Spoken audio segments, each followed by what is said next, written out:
How'd you wind up getting Tony involved at the time, your wife? That was all due to Steve Austin. Jerry Jarrett allowed me to have an office job, and I said to him, look, would be a great idea if we could have a wrestling school and we could advertise it on TV. Well, we did advertise it on TV, and it was awesome. It was like almost the first wrestling school. Right. And I had to hold a seminar when everybody came because they wanted to be professional wrestlers. It was so new. The phone was going every 2 minutes, and it was like, wow, this is fantastic. I remember Jeannie, my ex-wife, telling me at the time, this was, you've made it. Anyway, I held a seminar. I had about 400 or 500 people there, and had to hire 5 or 6 salespeople by the ring at the Sportatorium just to take in the names and applications for the wrestling school. Unbelievable. And this went on for some time, and of course that's where Steve Williams came to light, who is now known as Stone Cold Steve Austin. Right. And had great guys in the wrestling school, and of course he was one of them, and he stood out at that time because he already had the body. That was the main reason he stood out. Plus he looked good. He had long blonde hair at the time, and I knew that he'd make it. He had a pretty good attitude back then. He was humble, and he picked up the moves a lot faster than a lot of the other guys. So that was the beginning of that, and he was my student. Right.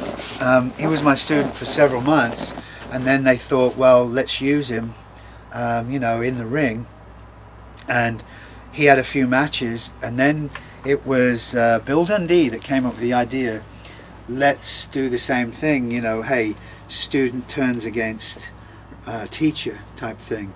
So he turned against me, said he couldn't learn any more from me, he's learned all he could, and that he's going to show me that he can whoop my ass.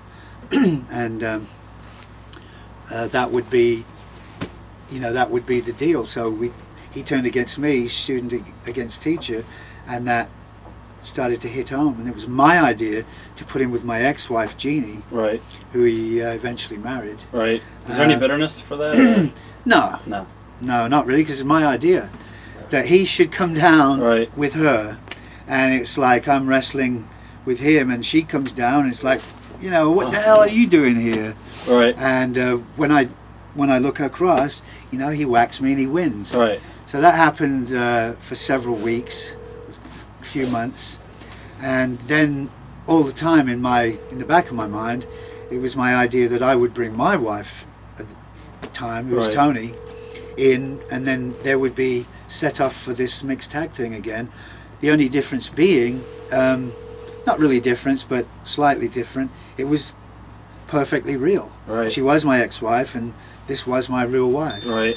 So I think the reality holds a lot of interest for fans too. Definitely. When it's real and they know it's not just made up. It's like, hey, you want to see this? So that's how it started. You guys did some mixed tag matches again as well. Oh yeah, mixed tag matches for several months. I mean, like over a year. We made that last. So. Now, I don't know if you want to talk about this. If not, we don't have to talk about it. But there was a report of something that happened in Memphis with you and your wife, and a legal problem. Not really. I mean, she was seeing Brian Christopher for a while. Okay. Yeah. I don't know. There's a story going around.